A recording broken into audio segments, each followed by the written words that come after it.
Hello, my name is Professor Shiladitya Rakshit. Follow the Golden Three Durable Solutions is the name of the module. Outline. According to the UNHRC, a refugee is provided with three options or the three golden durable solutions for his/her situation. They are voluntary repatriation, local integration and resettlement. Two objectives: discuss the three durable solutions, understand the impact they have on refugee laws. 3. Introduction. On the occasion of the 50th anniversary of the UN High Commissioner for Refugees, the UN General Assembly unanimously adopted a resolution that recognized June 20th as World Refugee Day. The first universal commemoration of this day was in 2001. After paying tribute to refugee youth in 2003, World Refugee Day 2004 focused on durable solutions. Refugee having fled from one state is faced with what remedies are available to him other in their endeavor to rebuild peace in conflict-ridden zones. The United Nations has arrived at three solutions to the refugee problem: voluntary repatriation, local integration, and resettlement to a third country in situations where it is impossible for a person to go back home or remain in the host country. UNHCR helps achieve these durable solutions for refugees around the world. Unfortunately, for several million refugees and a greater number of internally displaced people, these solutions are nowhere in sight. 4. Learning outcomes. To discuss the interplay of refugee law and the durable solutions, to have an understanding of the practical implementation of durable solutions. 5. Voluntary repatriation, going back home.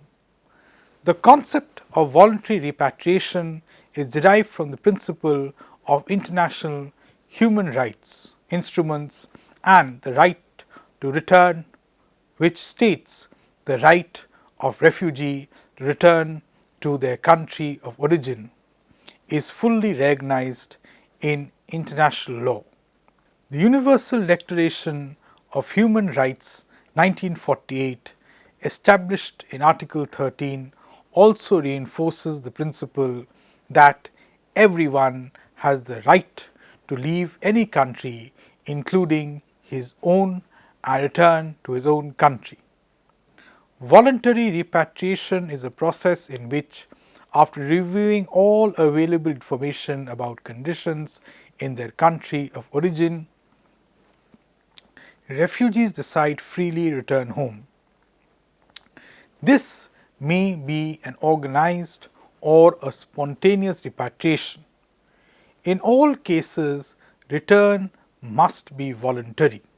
It is promoted as the preferred durable solution both for refugees and for the international community.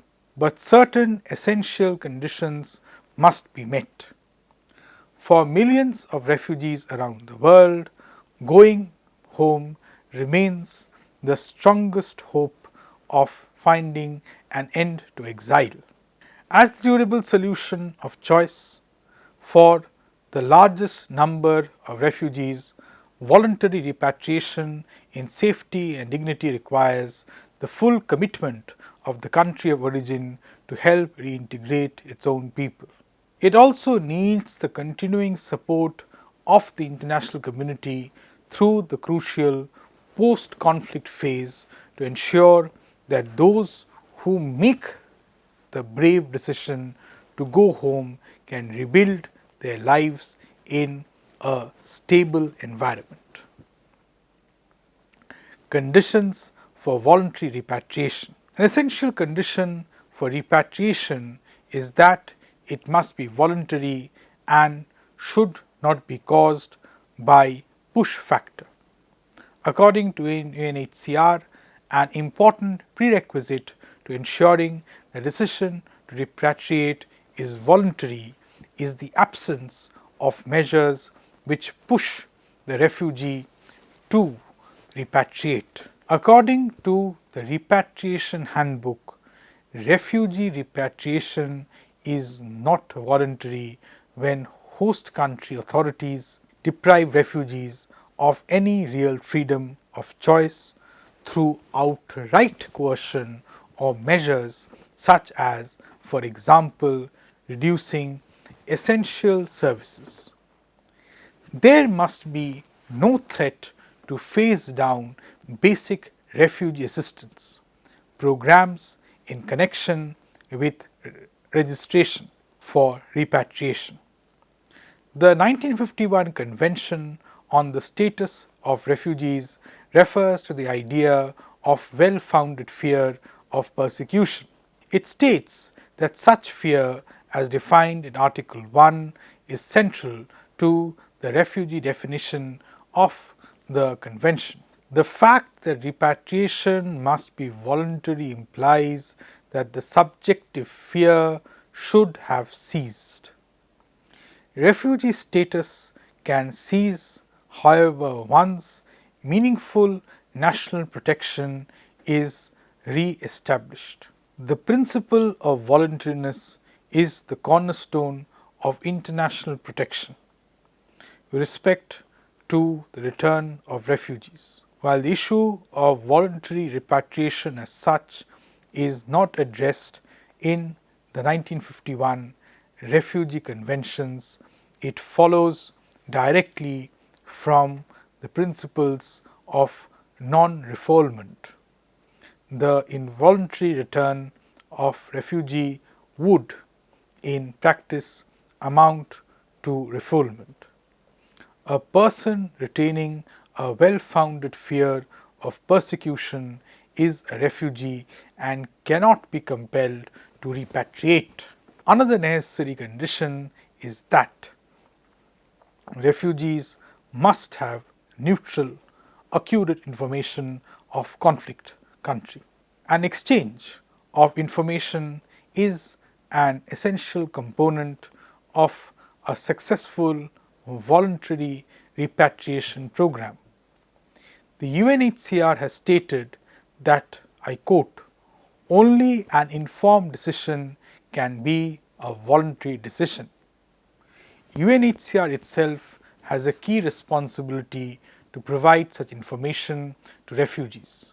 Information campaigns are UNHCR's core responsibility and principal mechanism to promote voluntary repatriation and to ensure that refugees' decisions are taken in full knowledge of the facts. Issues affecting voluntary repatriation in spite of repatriation being viewed favorably. There is no agreement on the means of achieving it.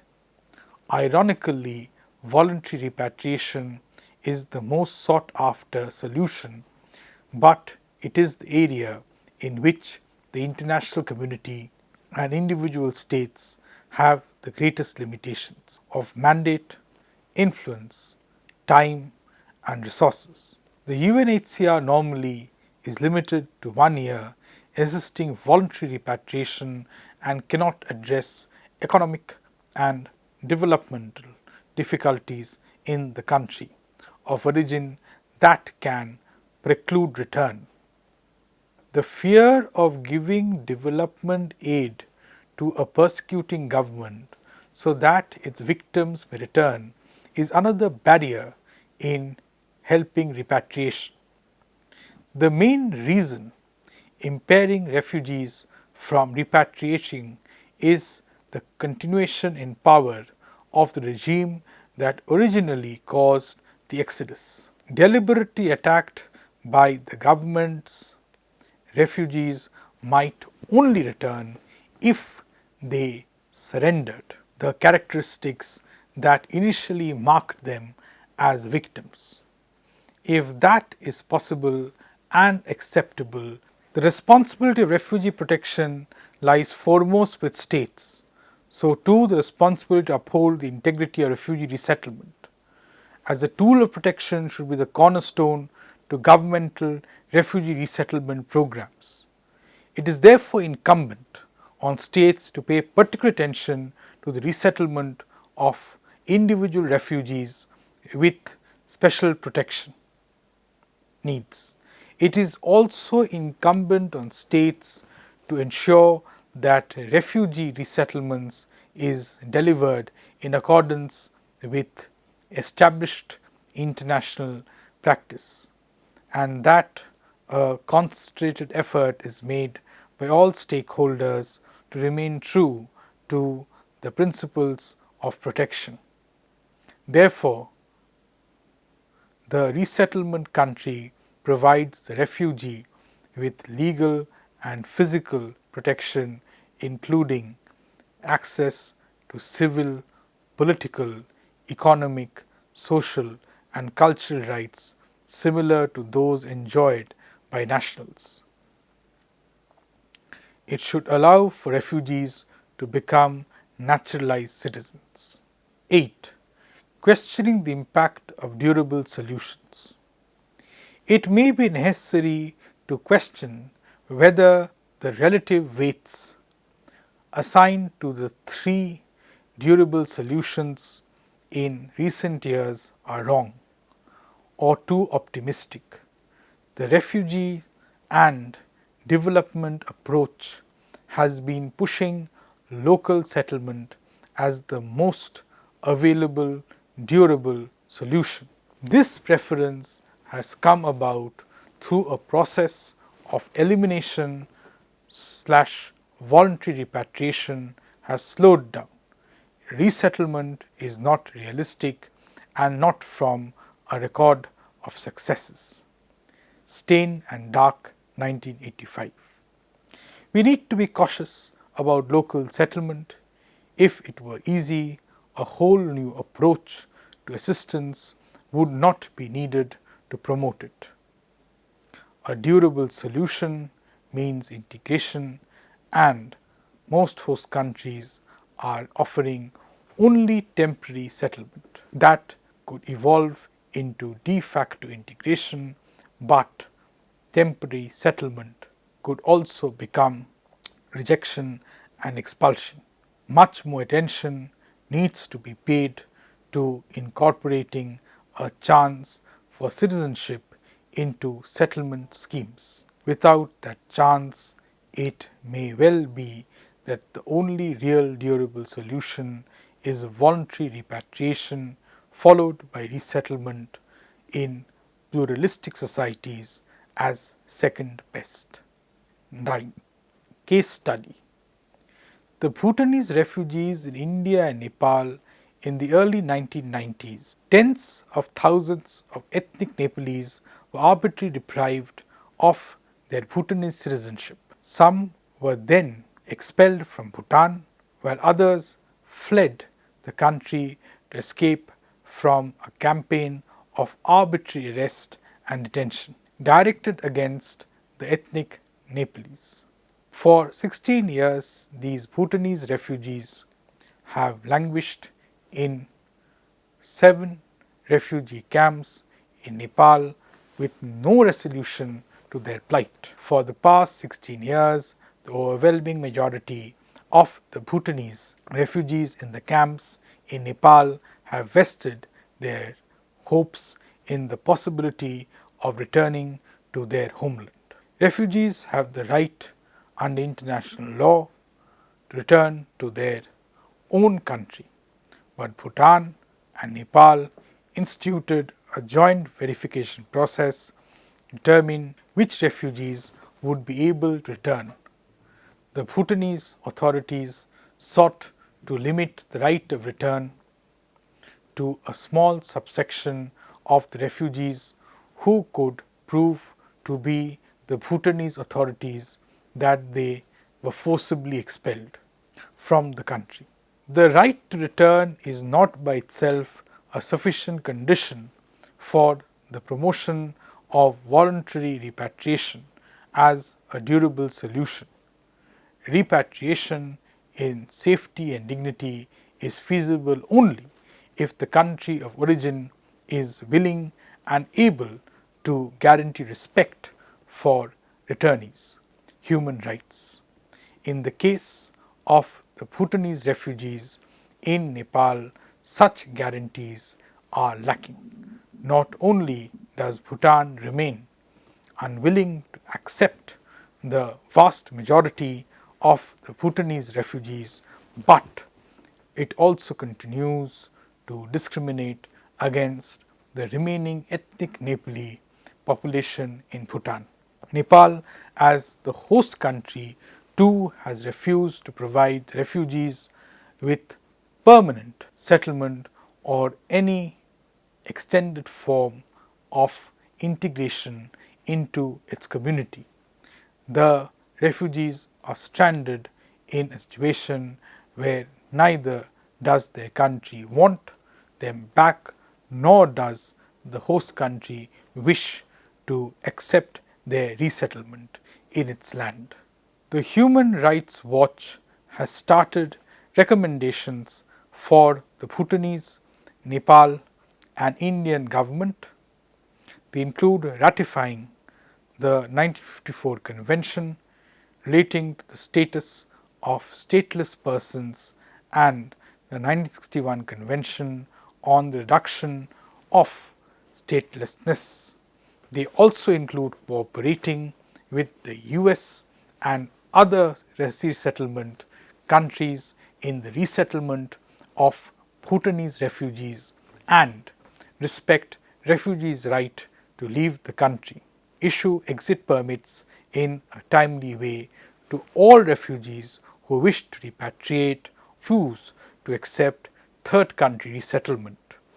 To the Indian government, they have recommended India offering to mediate between Bhutan and Nepal to resolve the Bhutanese refugee and statelessness crisis. Recommendations have also been made to various United Nations bodies to continue to press Nepal, Bhutan and India to ratify the 1951 Refugee Convention and its 1967 Protocol, the 1954 Convention relating to the status of stateless persons and the 1961 Convention on the reduction of statelessness. 2.